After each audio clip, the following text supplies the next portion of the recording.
Hi, everyone. We're bringing you this PBIS Network webinar for spring of 2019. This is a re-recording of our previous webinar that was done on March 4th.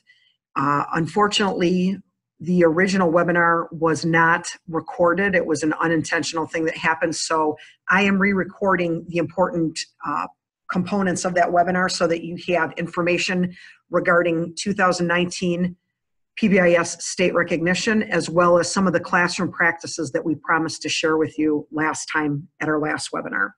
So let's jump right in. For today, our learning targets are as follows. We are going to look at the steps for applying for 2019 PBIS recognition. We're going to give you some examples and opportunities to participate in classroom practices for PBIS, specifically some of the offerings that we're going to have in the fall, as well as what those offerings will consist of. We are going to again share that we are collecting examples in our digital warehouse. It is by no means complete at this point, but we are collecting evidence to put in there so that all of you can see what other teams are doing. And we're really hoping at the end of this recognition cycle that we'll have a lot more in there for people to look at. And then on a separate note, I'm going to send a Google survey that's going to ask specifically about the time of day for our next meeting, which is in April, as well as future steps for meetings that you guys can identify. So let's go ahead and jump right in. We're going to be looking at two different applications. The first is going to be recognition for buildings. So for those of you who have applied in the past, you know that the main requirement for this and the primary requirement for this is the 70% on the tiered fidelity inventory. So if you have a building that wants to apply for bronze, they must achieve at least a 70% on tier 1 of the TFI. If you have a building that wants to go for silver status, they will have to get 70% on tier 1 and tier 2. And if you are looking for gold status and applying for gold status, you will have to achieve at least 70% on the TFI on tier 1, 2, and 3. In addition to that, there needs to be evidence of implementation, which means you will be either turning in a notebook or uploading documents that support that 70% on the TFI for each of those areas on the TFI. So that evidence is required for building recognition. Also, on that application, there will be a summary, there will be a question that asks about the summary of the effects of PBIS in your building. That is required, and for those of you who have applied in the past, that hasn't changed. And then also the school profile template, which used to be a separate document but is now included in the application. In addition to that, the timeline for application has changed for this year. Last year and the years prior, we were always looking at a June 15th timeline or deadline. This year it will be May 1st, so we are looking at pushing up the application deadline 6 weeks. And because of that, we really want to make sure you guys are prepared with the information you need and also making sure that you are contacting your consultants to make sure that TFIs are getting put in place so that that can all be done before the May 1st deadline. So let's go ahead and take a look at the building application. And the building application is going to look very similar to what you guys have seen in the past if you've applied in the past. And you'll notice that it's that colorful application. As I scroll down, you will notice that everything pretty much remains the same. It is telling you about your TFI proficiency on each of the assessments. Again, that is the same, that hasn't changed. And then it will ask you for that demographic information from your building. But in this pink or peach colored box, you will notice that we are asking again for a statement indicating how PBIS implementation has resulted in improved school outcomes. And that's specifically meaning how has it improved your climate, your culture? Are you seeing changes in academic performance? Are you seeing changes in attendance? Or any other thing that you can identify that would say, after implementing the PBIS framework, we're seeing these outcomes. You will also notice that This year, they're asking you to circle all of the grades that are in your building, starting at pre-K all the way through grade 12. So please make sure that you do indicate that as well. That is kind of a newer thing on the template. And then the other thing that you guys will notice that is new is that in red, you'll notice on your screen, it says bold items are highly recommended.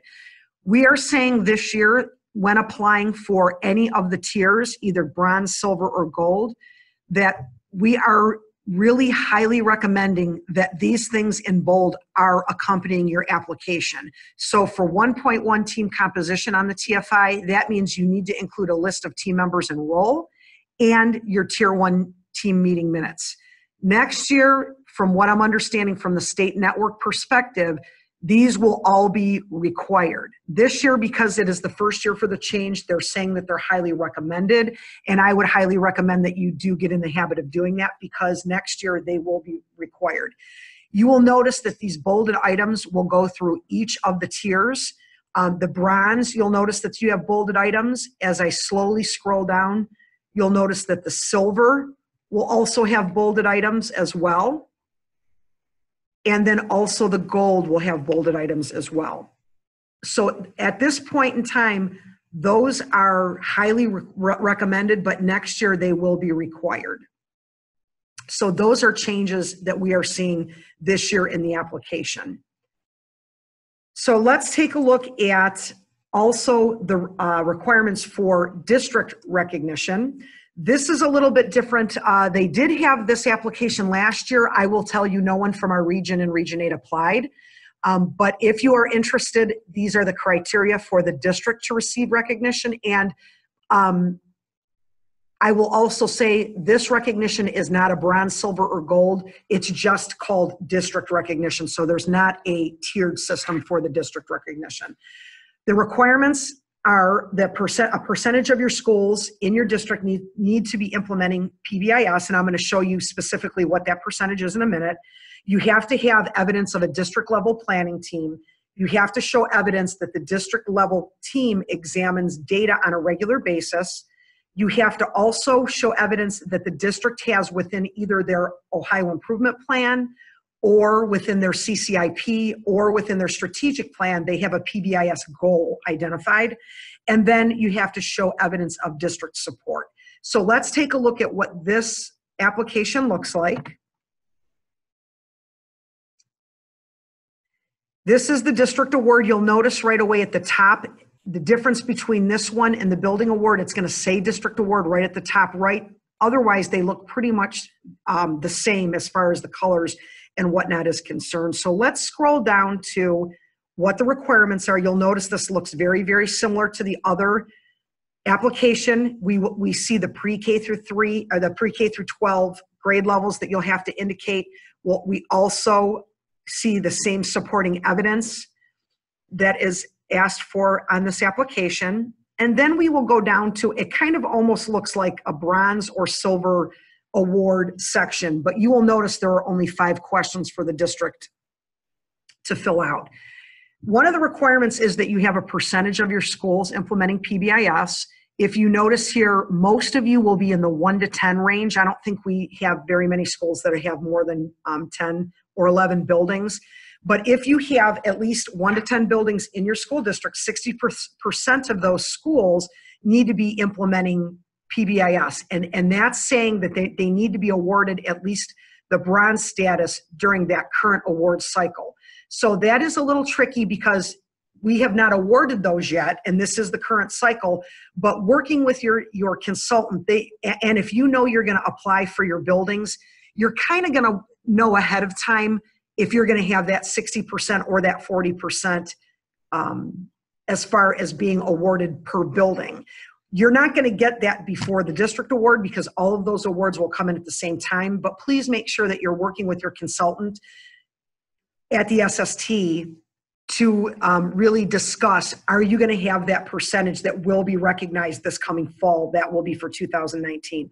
That all needs to be within the 2019 cycle as well. If you did achieve bronze, silver, or gold last year in your buildings, that was for 2018. If you want the district award, you need to be applying for that award this year for the 2019 cycle and have a reasonable expectation of getting that award. So that's all within the 2019 cycle. And you will look on the right-hand side of that column. It'll tell you what some of the evidence might be and what you need to do, at least for one, is listing your schools and making sure that they're meeting those requirements.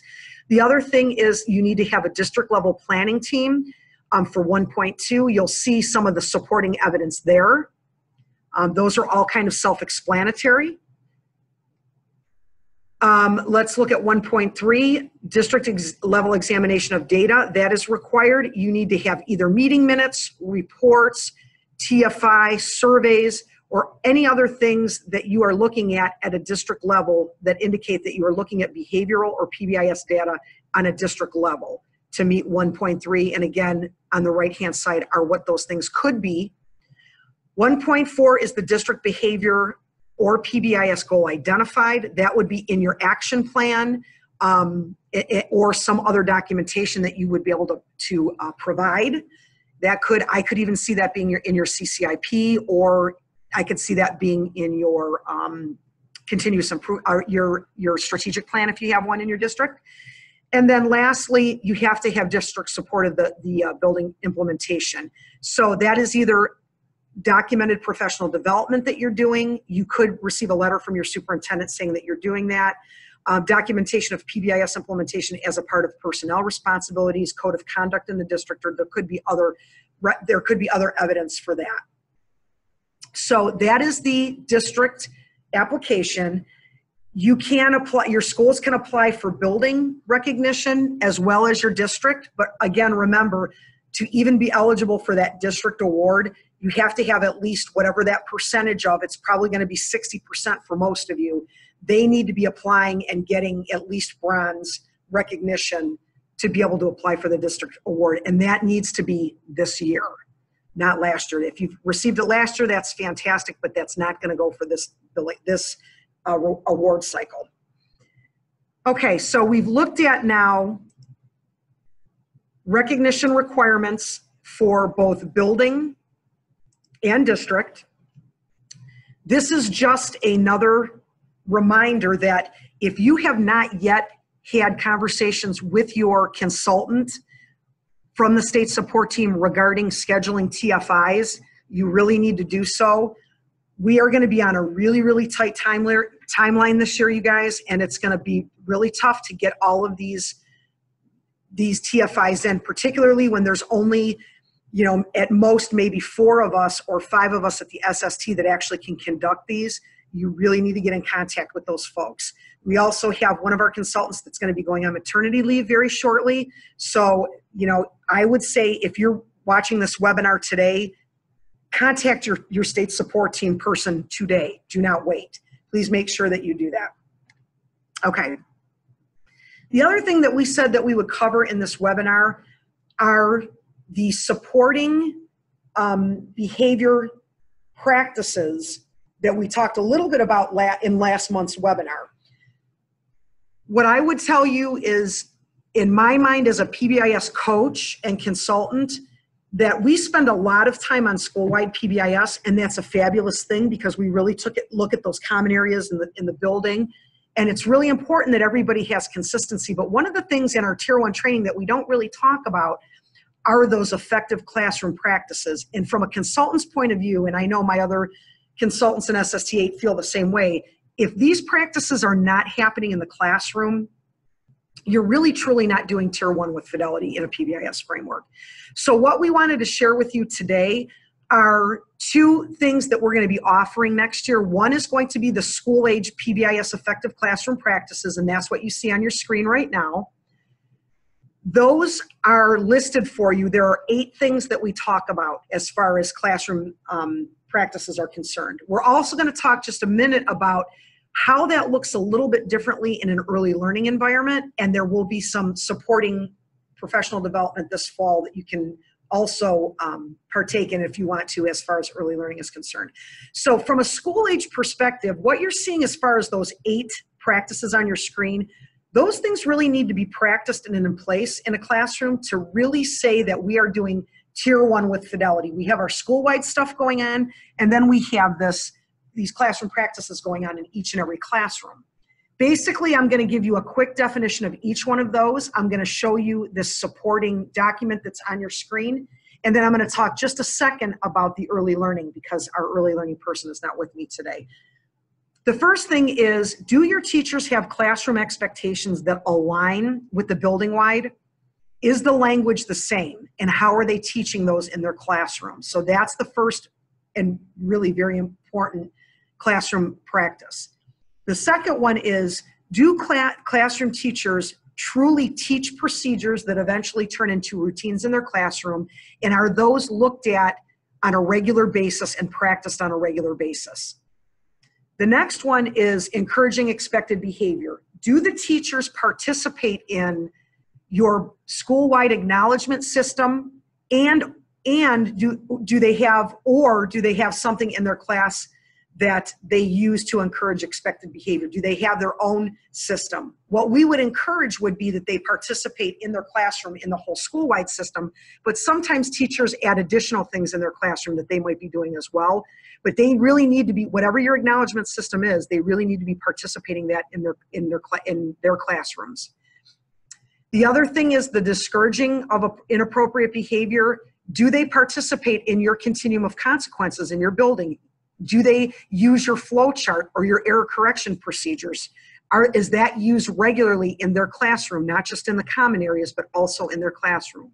Are they actively supervising? And in that respect, we talk about moving, scanning, and interacting with students. Sitting behind a desk while you're teaching is truly not actively supervising. Are they really rotating throughout the classroom? Are they moving? Are they scanning with their eyes? And are they interacting with students on a regular basis? The next one, opportunities to respond, really speaks to the fact that student talk time should be done at a much higher percentage than teacher talk time. The more students talk, the more they learn. The more we talk, the less they learn. So how many times during a classroom, a lesson, or during the day, do kids have an opportunity to respond? And there are specific strategies we talk about when we talk about that.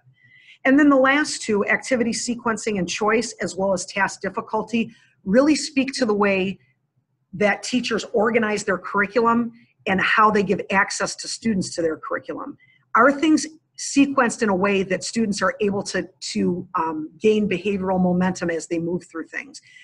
If students have trouble reading or writing, what other modes are available so that they can learn the content? And we talk about those kinds of things in those last two modules. So as I said, if these practices are not happening regularly in a classroom that is implementing a PBIS framework, we really could say that true fidelity to the model is not really happening. The link that you see there at the bottom of your screen will link you to this document that you see the photo of on the right-hand side. And that is a document that's about 30 plus pages long that go over all of these things that I've just explained. And they have examples from classrooms, they have self-assessments for teachers, they have definitions, and they have different levels of what this looks like in a classroom. And it is a document for teachers to use. Whenever someone asks me particularly about teachers that might be struggling with behaviors in their classroom, or they might be struggling with classroom management, and they ask me for a resource, this is always my go-to to give teachers who might be struggling. It is a great, great resource. If you would like to go deeper than what's in this resource, for school-age folks, we will be having a PBIS Effective Classroom Practices training in August, and I'll share that with you toward the end. And it is 2 days of teachers reflecting on how they do these strategies and plans for improving how they do them in their classrooms. So that's going to be happening in August, and we highly recommend that you come, particularly if your building is trained in PBIS. You want to come and see what the effective classroom practices are at the classroom level. If you've had that building-wide, that's great, but you really need the classroom pieces too.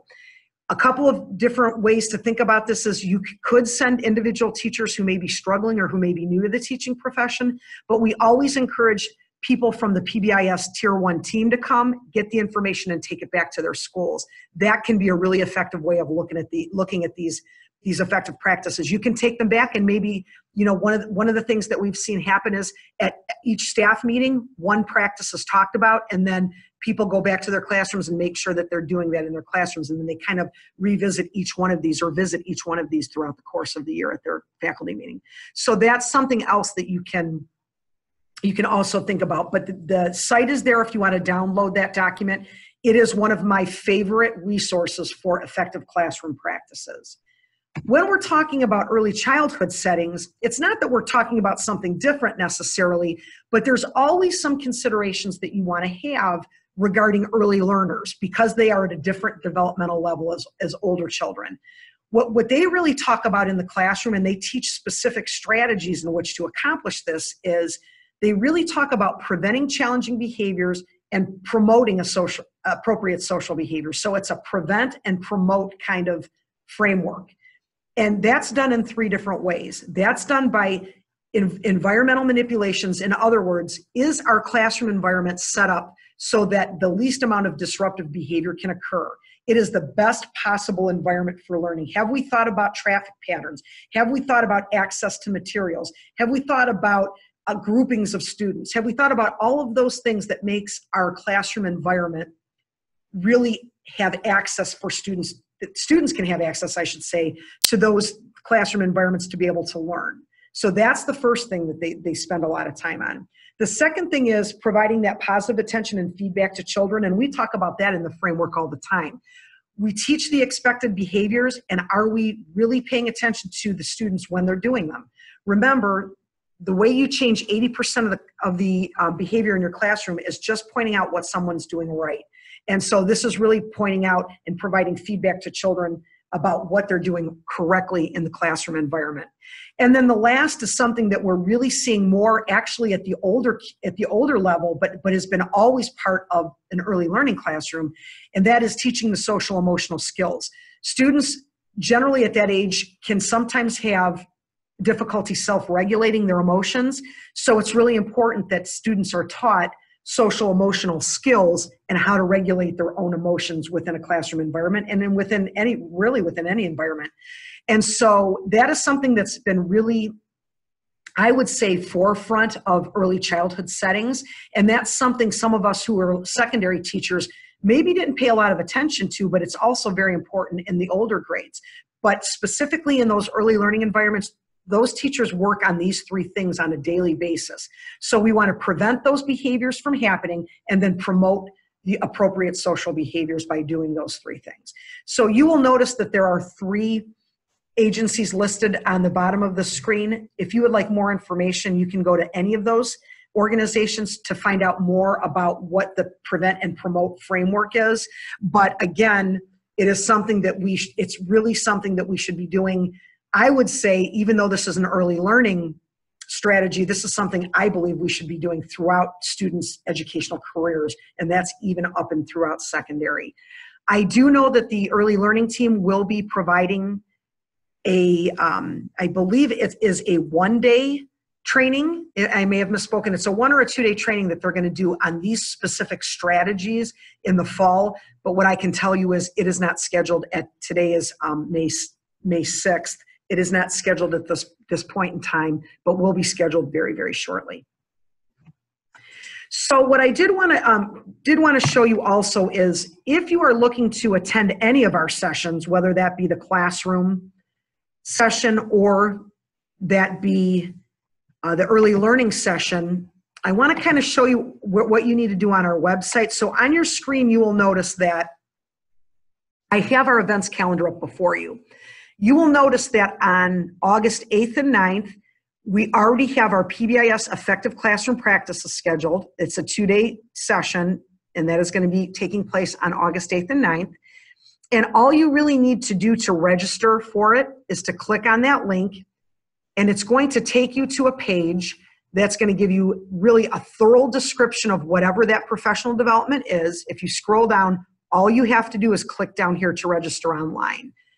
We would highly recommend, if you have not had the classroom training and your building has been trained in school-wide, school-age PBIS, that you do send at least some representatives from your team, because the information is really very valuable. And as I said, we really don't feel that Tier 1 is being done and implemented with fidelity unless these classroom management practices are happening on a regular basis. So registration for that is now open, and make sure that you get on and register for those things. I will also tell you that right now the early learning classroom practices are not scheduled, but there are plans in the works to get those scheduled. So keep your eye out for those sessions. I will also tell you if there's any series that you want to attend, whether that be early learning, PBIS, school improvement, any kind of special education, that's the way that we're doing our registration. We used to do it on STARS. Everything is done directly through that events calendar. And I will show you how to get there. So I'm going to go back to our main page, and that's going to pull up our main page. And the easiest way in my mind to get to the calendar is just to click on news and events. You click there.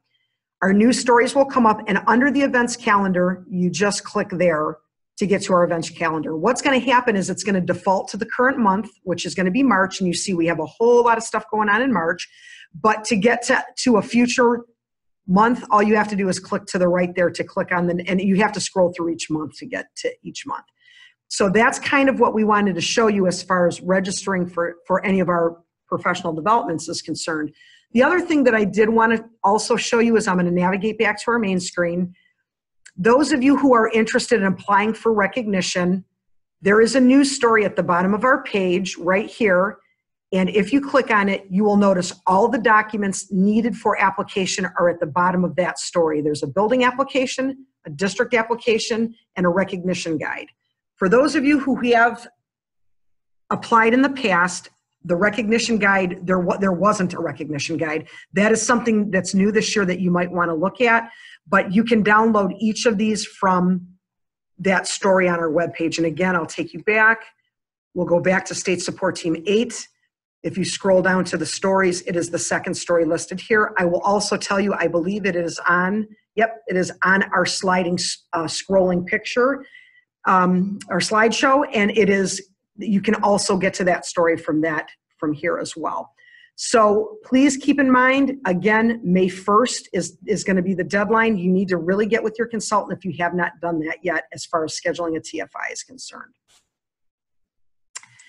The other thing that we would like to share with you is we are still continuing to house and collect resources so that the entire region can go in and look at what other schools are doing and see examples of what other schools are doing. So if you go to tinyurl.com/SST8PBISWH, that's kind of stands for warehouse, that will take you to a link that will show you in Tier 1, Tier 2, and Tier 3 what we have collected and what we are housing there to show you local examples. What we're really hoping for this year, guys, is we're hoping that through this new recognition cycle, we're going to get even better and new artifacts that we can put in there, and we're hoping to do that after all the applications come in. So right now you will notice there are some folders that are not completely filled, or they may be empty. That is because we are still in the process of collecting resources. I would ask if you have something that's dynamite that you guys are doing that would be really beneficial for others to see, please share it with us so we can give it to other folks to take a look at. I think this is going to become even more helpful during recognition season to see what other people are doing. And I think this is going to be something that as new teams start, or maybe as teams come back and recommit, if it's been a while since they revisited the framework, I think this will be a really great resource for that. So please let us know if you have some dynamite things or dynamite examples that you might want to share with the whole entire region.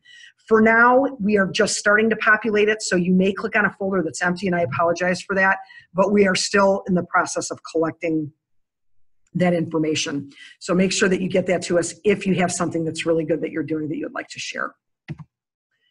The poll questions I'm going to send out with this webinar as far as our next topics and as far as time of day. This last time we had this webinar, we had very low participation, and my fear is that maybe we've picked a bad time of day. We have done it from 1 to 2 the last 3 or 4 times. I'm going to send a poll along with a recording of this webinar, and ask, is morning better? Is 1 to 2 better? Or is possibly 3 to 4 p.m. better to do these webinars? And then I'm also going to ask you to take a look at some of the upcoming topics that we might have and also vote on what you would like to see for the next time. We are going to be meeting again together on April 17th. My original thought was let's have our webinar again from 1 to 2 p.m., but I did not put the time on your slide because I'm going to send that Google survey out and ask, is there a time in the morning that's better? Is 1 to 2 really a good time, or would you prefer to do 3 to 4? My initial thinking was maybe after the kids are out of the building, it's easier for people to sit down and participate on the webinar. So I'm thinking that 3 to 4 might be a better time, but I will send that out in a Google survey accompanying this webinar. And then whatever I get the most responses for, I will schedule it on April 7th for that time. I'm leaning towards 3 to 4 p.m. just for conversations I've had with some of you, but I'm going to go ahead and put it in that survey and ask you guys to do that survey. The survey should only take you about 2 minutes to do. I'm going to ask you about future topics, and I'm going to ask you about what's a better time on April 17th. There will only be 2 questions. Actually, it should probably only take you a minute to complete. So please do that so that we have some data as to what's going to be a better time and topic for you for next time. So at this point, I'm going to sign off and thank you for your time. Again, what we talked about was making sure that you have a completed application, whether or not you're applying for building and or district recognition, and also letting you know that we really have these great classroom practices, PDs coming up, both for an early learning environment and then one for more of a school age environment that you guys can participate in. As always, all of our PDs are free, and we do provide follow-up coaching and support after you attend, and that's something that your schools can absolutely ask the consultants to help you with, and that is also free of charge. So please let us know if there are ways that we can help and support these PBIS practices in your building, whether that be on a school-wide basis or individual classroom basis as far as the classroom procedures are concerned. So have a great spring, and hopefully you will join us on April 17th, which will be our next webinar. I will send out an email regarding what the time of that webinar will be and the topic of that webinar. And in the meantime, keep going with your PBIS frameworks and let us know if we can help.